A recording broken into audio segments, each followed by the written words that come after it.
What is the one thing that you would tell young men and women in America, in American universities right now?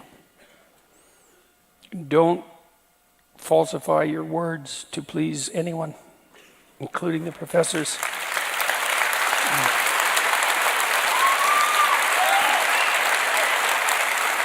You know, you think about it, so you think, well, I need to get the grade, so I have to tell him or her what they want to hear. First of all, you're probably not wise enough to be that cynical. You know, there are plenty of professors who are ideologically possessed, but most of them aren't entirely so, very rarely. That's the case for everyone. And you have to be pretty twisted as an academic to not recognize something of quality, even if you disagree with it. And so I have to write what they want to hear. Might mean I can't write, so if I take the easy route, I raise the probability I won't fail slightly. And that doesn't justify your cynicism. It just means it's direct outward instead of being direct inward, which would be the proper thing to do. And then the next thing you might think is, what exactly are you learning to do at university? Maybe your goal at university, when it is to some degree ideologically addled, is to learn how to tell the truth in the face of opposition. And maybe if you practice doing that for 4 years, you really get an education. And that's highly probable. Like it's kind of a tough route, you know. I'll tell you a study. This is kind of an interesting study, because people think they can go along to get along, and why why make waves? And look, you don't need unnecessary enemies, and you don't need more trouble than generally comes along. But imagine you bring people into a lab and you give them an inventory of political opinion, and maybe they have a particular opinion on something like immigration policy. Maybe they're more for open borders, maybe they're more for closed borders, whatever. They're somewhere on that distribution, let's say. And then you say, okay, write a 500-word essay about the opposite viewpoint.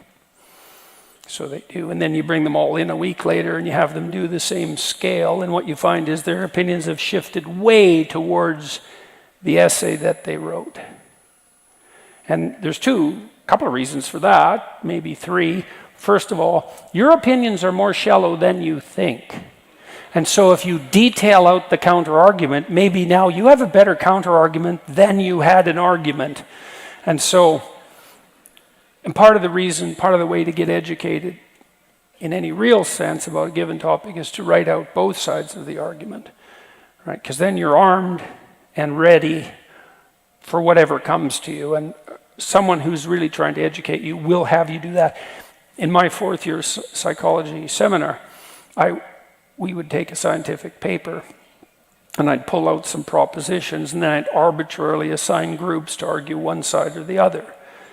You know, and they got pretty good at that pretty quickly, although most of them hadn't done anything like that in a class before, sadly enough. It's extremely useful to know how to detail out the arguments on both sides. But if you falsify your opinions to get along, you will pull yourself towards what you regard to be false. And so that inevitably happens. And if you do that for a long time, there'll be nothing left of you that isn't false.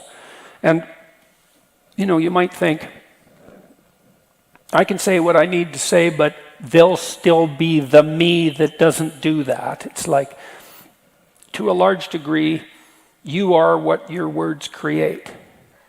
And so if you use them instrumentally, if you use them falsely, I can't think of anything you can do to yourself that's worse than that. You know, I really believe that. For those of you who have a religious bent, let's call that a Christian bent for the time being. There's a sin that's laid out in the Gospels. That's the sin against the Holy Ghost, and it's unforgivable. And I thought about that for a long time, trying to figure out what that is. And I think what it is willing falsification of your own words. Well, you can't recover from that because, first of all, you make yourself false, and worse, you compromise the process by which you adapt. You know, there's an idea that's deeply embedded in our culture. It might be the most fundamental idea, which is that the divine word creates what's good. And that's really true. And so if you violate that, well, good luck to you. It's a really bad idea. And so when you go to university, what should you do? Learn to write. Write about what's important. Write truthfully. Write diligently. This program Tammy talked about that my son and I have developed, along with some other people, I looked at how I wrote, because I've written a lot. I tried to figure out how I was doing it, and then I tried to teach my students what I did, and then we built that into this program. So it's not a guide, it's a program that actually helps you write.